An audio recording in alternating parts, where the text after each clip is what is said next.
to the Pillow Talk Lounge, the unconventional slumber party, and we have some slumber party guests with us today. And we're all going to go around and we're going to talk a little bit about who we are and our status. So everybody knows me. I'm your host, Miss Kia, and I'm currently married. We've been married for about a year and some change. And this is the hubby. Introduce yourself. My name is Andrew. I'm excited to be on the show today. Let's have some fun. Hey y'all, I'm V, and I have my husband. I'm married. I have my husband here beside me. Davon, we've been married for 11 years. Ooh. I'm a special guest, Russell. I've been practicing black love for a year now. So, that's me. Glad to be here. All right, I'm Tim, and I'm single. Single. Like 5 years. Ooh. Y'all know it's J. Lou. Yes, I'm single, and it's been about 3 years been single. Yeah. What's going on, everybody? Sierra the Diva. I'm single, but dating someone. What's up, y'all? My name is JoJo, and you can say I'm single for now. For now.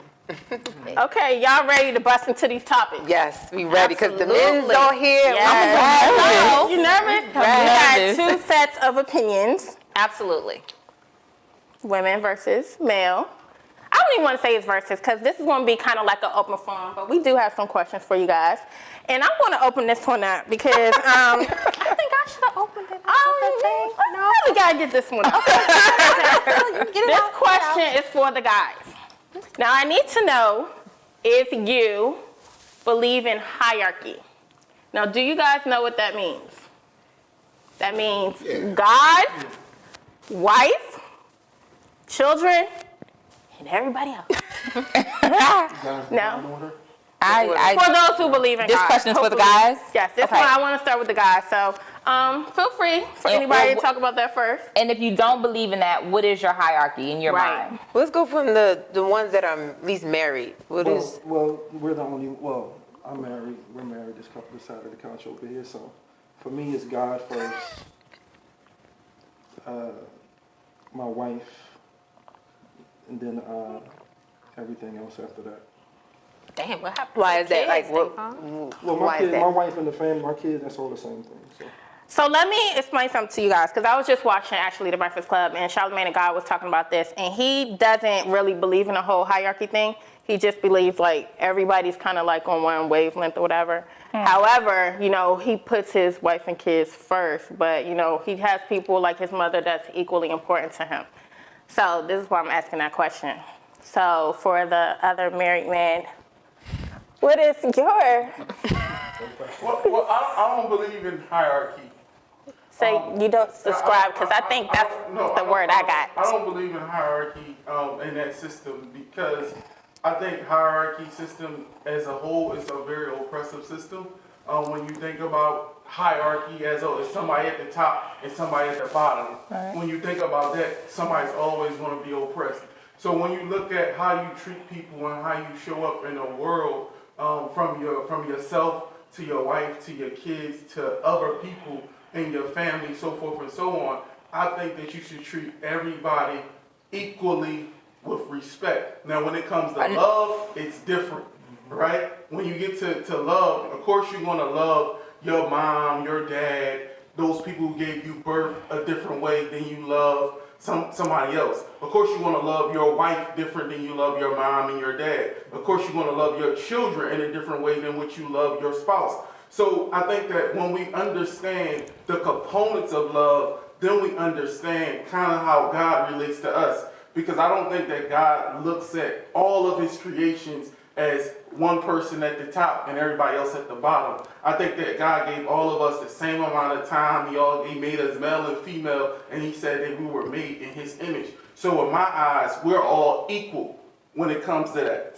I think what she was saying, I think what I think that she's trying to ask is, when you get married now, is your wife coming first before everybody. Not saying as far as you treat equal. Yeah, you going to treat Okay, let's people. get back to that, Jim. First in regards to I what? want them to answer first. No, for Let like- the guys answer first, and then No, I was just going by put our as little far as spin what on I it. thought that you was trying to say. Like, That is as correct. I'm asking you, is Right. that what you were trying to get at? As saying like, Yes. well, for me, Who like comes most first like, when it comes Y'all to? both start. Give him an example. like, is it your, Yeah. like, All right, is it your mother or your how mom? you show up as Yeah, like your wife? No, your wife as a or man, because I know a lot of people, like men. All right, so they have like close relationships with their mom. A lot of men have close relationships with their mom and other people. So just because you get married to them doesn't mean their responsibilities and obligations turn off. So what I'm saying is, once you are married, what is your level of hierarchy? Does, God come before because he's the leader and creator of everything? And then how do people show up in your life next? In my opinion, it starts with God because he's the foundation. Right. Because without him, you know what I'm saying, everything is going to collapse. So it's God first. If I'm married, my wife. There you go. Then everybody else. There you go. I 100% agree. Next guy. Nah, ditto. Ditto, You feel the right? same? Absolutely. I mean, without God, you wouldn't have a family, you wouldn't have a wife, you wouldn't have your children, you wouldn't have the family that you have. So, you know. So let me give you an example, because Andrew, it seems like you two kind of, you don't know if you subscribe to it, and it seems like you don't agree with it. So if you have a situation where you have children, and your children, you're at home, maybe one child is sick, maybe not, but your mom, something comes up, and she says, hey, I need you to come over right now. Do you jump or do you drop what you're doing to go help your mom, or do you stay with your wife and your kids and, assist at home? Kind of, what do you use or feel is the priority in that particular moment? Well, in that example, I feel like, if this is coming from someone who is not married, no kids or whatever, but I feel like your children are dependent on you, so That's right. take care of them first. They don't have any. They don't have. Yeah, Agree. let me take care of what's going on in my Right. house first, and I'll get to you, Mom. Correct. I It's can kinda check like- on you in a little bit. Right. Yeah, you kind of gotta take care of you so you can help others. So, I gotta make sure everything's going right with me at my house first. And I agree with that. And I also feel like as a mom, you are responsible. It's my job to help, when needed, but you're grown and, you should be understanding to the fact that I have a family also. So I think, most moms should understand if you can't get to them like immediately for whatever reason. It just depends on the circumstance, but okay. I agree. I agree. I think everything is when it comes to your family, I feel like your wife, your kids, your mom, your dad, your grandparents, your children. You really have to think about that in terms of love, right? For me, I look at it in terms of love. And love shows up as different formats of love. And I think that a lot of times the relationship with me and my wife, that's considered erotic love. The relationship with my brother and my sister, that's considered philia love, Greek Agape word. And if you're talking about love of God and God to us, that's agape love. So it's three different types of love. And then when you get to the love of a mother and a child, that's a different format of love. So I think that the way you show up is going to be dependent upon how you love that person. And I think that when you're in a marriage, I think you have to understand first how that person loves the other people in their life. Because otherwise you're setting yourself up to be disappointed I a lot of disagree with times that. if you don't understand how your spouse loves his wife, how he loves the kid that don't belong to you. Because we have blended families. Right. How he loves, his grandparents, his father, so forth and so on. And if you don't understand that, perhaps you may not be adequate enough to be with that person I for the agree with long that. haul. I totally disagree with that. either. Totally disagree with that. I'll let somebody else talk, but I disagree with that 1,000%. I think a lot of people. I disagree with that because when you get married, that other person, that's something to talk about, but I feel like you have to give that person a chance to choose. Because until you get married, honestly, You don't know all the bullshit. I'm gonna be real honest with you. Like, it's certain things that's hidden that is not discussed until after you get married. Now, I know that there's a lot of things you put on the table. You ask the regular questions, and, you know, before you get married. But until you get married, a lot of stuff does not show up. I'm gonna tell you right now. Am I ready? You ready? So, Oh, hell yeah. Because I'm going to ask all the right questions. Well, me and Vanessa, when we got I need we to know got together legal or whatever, background, everything. me and Vanessa, we're a blended family. Because when I met Vanessa, Vanessa had a son. And when I met Vanessa, he was, 7 months? And when I asked Vanessa to marry me, I considered DJ as well. So I'm going to love him the same way I love her. Agreed. that's good. But that's a child, not like an adult. You know what I'm saying? Like, DJ was 7 months when you got with Vanessa, so he couldn't care for himself. So naturally, you would love him like you are his father. You are his father now. You know, you took care of him. You did everything you needed to do. But a parent or somebody else outside of that, Like your it's a mom little or your different. dad. You know what I mean? Because they can take care of themselves to a if degree. you're, yeah, like I just feel like parents are in a position where they can take care of themselves, where they should be, and that they should be understanding to the fact that you now have your your own family, family. and they should be able to okay and support that. They should not need you every 5 minutes, or you shouldn't have to run. Now, I'm not saying you don't help your mom and you don't help your father or your parents or your grandparents. You don't do that. I'm not saying that. I'm just saying I 100% believe that, you know, your wife and kids should come first over anybody else. Just like the good book says, you know, when you get married, Yeah, y'all like become vice one. Vice versa, yeah. Y'all, he leaves his mother and father to be with his wife now, and they become one. So yes, you need to Biblically put speaking. your wife, biblically speaking, your wife before your parents. Include. You know, that's what I feel. I think in theory, that sounds perfect. In reality, it's very complicated. I disagree. Because people put their job over their wife and their kids. They put money, all different types of things. That's true. Above your wife and your kids. And we say that, yeah, my wife come first, my kids come first. But in reality, if you had the opportunity to look at that person's life and examine it That's thoroughly, true. the truth is something else is your priority. And a lot of times, in theory, we all have these fake theories in our head. And then when somebody look at our life and examine it thoroughly, and they get to the real nitty gritty, we're offended. So I think that a lot of times what we all need to do is just really just start having a real conversation. And I like, for me, myself, the reason why I don't subscribe to hierarchy, because I understand that if I said that I subscribe to a hierarchy type of system, I would be being a hypocrite, because the reality of my life is not set up that way.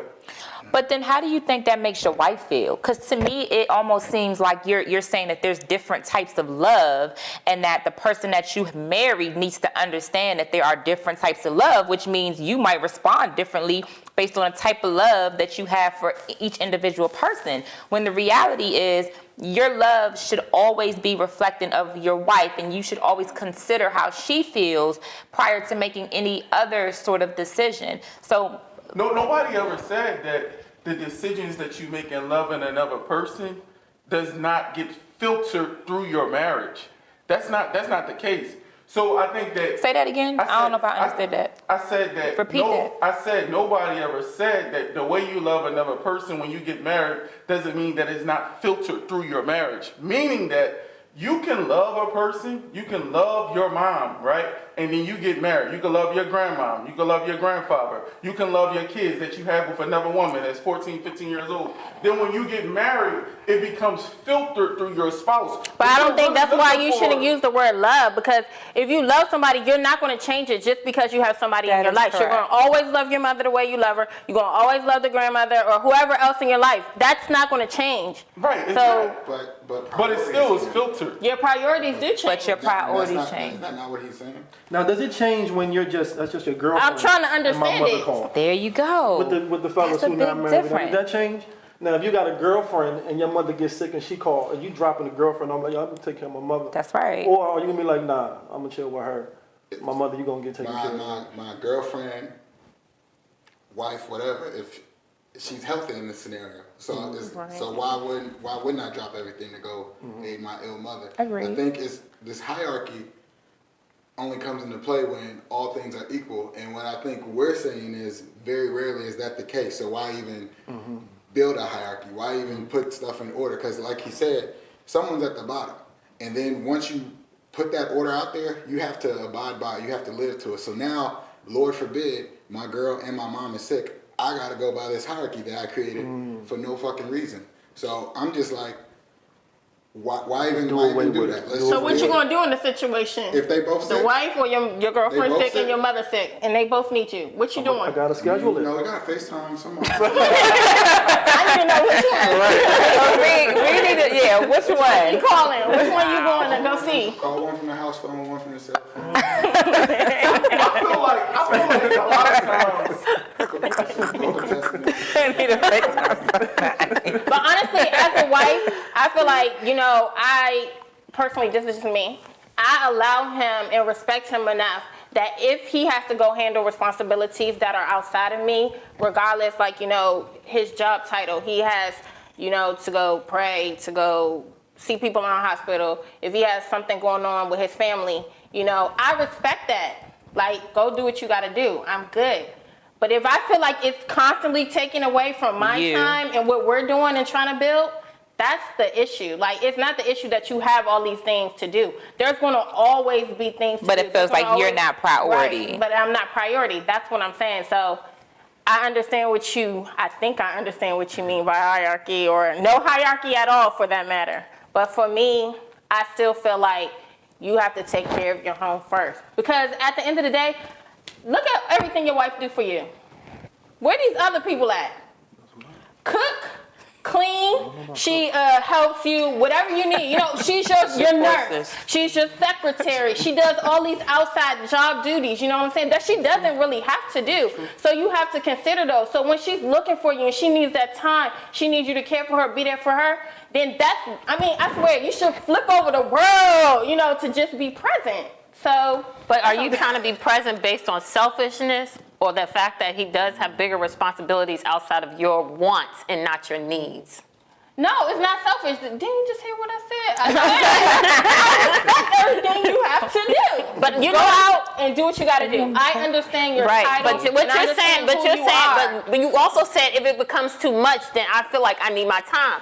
But in your husband's position, a lot of people do need his time. Okay, and that's understandable. But you need his time too. I didn't get married just so I would never see my husband. Because I can be by myself. I can be doing my own thing.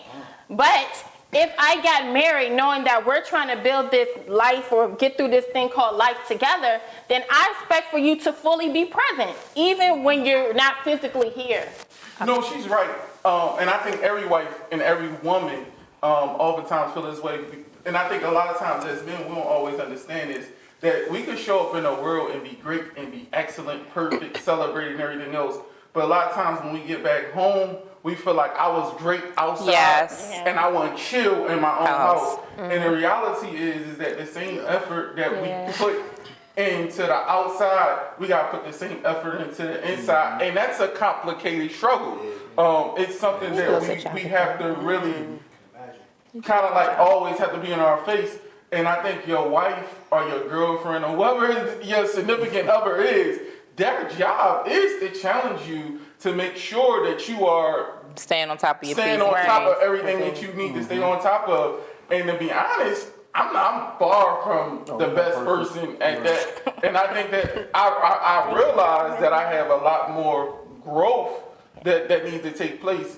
But I think that the first step is just acknowledging that is to see that I can be great and I can show up in the world and I can show up for everybody else. But I also need to understand that at the same time I showed up for everybody else, I still need to show up for my wife as well. I just can't get home and just chill. Like, that's not cool. Now, I think that's the balance. Right. Yeah. I agree. Good answer. You agree to? Right. Good answer. I don't He definitely lost it. He got him back up. He redeemed himself. He is married, you can tell. Well, I know y'all gotta realize, like, I think because we're at the beginning of our marriage and stuff, it's only been a year and some change. We're still learning each other. We're still developing as a married couple. So it's a lot of things that we don't know. So we're making all of our mistakes now. We're learning from other people. Like, you know, we talk to Davon and Vanessa. When we go out, we talk about a lot of different things. You know, they have 11 years in, and we're still new to this. So, you know, Davon was here before, you know what I'm saying? And he's learned over the years, okay, this is how he has to show up. He studied his wife. He knows what to do now. He knows how to deal with her. We're still learning, you know. We still learning how to deal with her. Yeah, we are. I be like, that's you now. So Whatever. So do y'all got some questions for the guys? I do, but I don't know how much time we have, so I'm gonna make it quick. Okay. This is something that how much? Okay. So this is something I really did want to talk about, which is a movement that my cousin started called Make Men Masculine Again. And I think this can address all the men in this room, whether they're married, single, in a relationship, about, hold on, let me show the t-shirt. Yeah. Okay. But his movement is based on getting men to being back to being brothers, husbands, uncles, cousins, and boyfriends, like that man that people and women need, as far as them Protector being and provider, right, yeah. being that provider, being that nurturer to their degree, not a woman's degree, but to a man's degree of being there for your woman. And I want to ask you all, what do you think about when you hear someone say, we need to make men masculine again? I'm going to go off record and say this real quick. There's a lot Right. out here now, so That's the first thing I thought about. yeah. Bitch assness, as Puff Daddy used to say. Bitch assness. Yeah, that's a lot of sensitive men in this world today. And I think that for some reason the tables turned in the universe where, you know, when there used to be men from Mars, women from Venus, and it's like it's so many strong women now that are like, we can do this And on men our becoming own. so emotional. And men be Absolutely. looking, I always got this, but they look for a mother figure and then they try to live off the woman. So instead of being the man and having their own and being Absolutely. independent, they look for a woman to lean on to do things for them, give them a place to stay, let them drive around in their car all day, not wanting to go to work or keep a job, take care of a family. Like, So men, I mean, we women, we have a strong feeling about this. So what do y'all feel about this? I like the movement. I hope, I don't know all the details of it, but I like the fact of him saying that make men masculine again. But I also think, I understand that men being emotional, men being sensitive, men being weak, is because they never seen a strong man. When you live in a household and you watch your mom bust her ass, work 2 jobs for $11 an hour, or whatever the case may be, and your dad was never in your life, the only thing that you can relate to is that woman, right? And it might be other men in your community, but they might not be the best men. I know a lot of men that's big, tough, strong, but emotionally broken. You know, I know a lot of men that sleep with a lot of women because they just broken individuals because they've seen their mom get slept with by a bunch of different men. So they could never be faithful to a woman because when they was 11 years old, they heard their mom in the other room getting, you know, Lord knows what happened to them. And then the next day it was Tyrone. The next day it was Warren. The next day it was Keith. Uncle the this, next day Uncle that. it was whatever. And you start seeing all these different things. So a lot of men are broken, and then these women that they're dating, they expecting them to be a man, but you can't be a man if you're not whole. If you're broken, you cannot be what God intended you to be. And I think a lot of times it takes the right people to come into your life to build you up. And sometimes that's just to be a woman to come in and say, you know what, you're broken, but I'm not going to give you all of me. But a lot of women, they do it. They give them a broken man, all of them, and then they expect something different. When they And then get mad when that's true. Yep. okay, y'all. So before y'all answer, we're going to have to stop here. And y'all are going to have to tune in to part 2 of the Pillow Talk Lounge. Tune in next week for the It's getting continuance. good. So y'all got to tune in next week. Don't forget to like, subscribe, Comment. share. Yes. And let us know your thoughts about, I guess, What you think? Yeah, hierarchy. Hierarchy. Making men Masculine again. Yeah. This should be absolutely a movement. Thank you guys for tuning into the Pillow Talk Lounge. Good night. See you next week.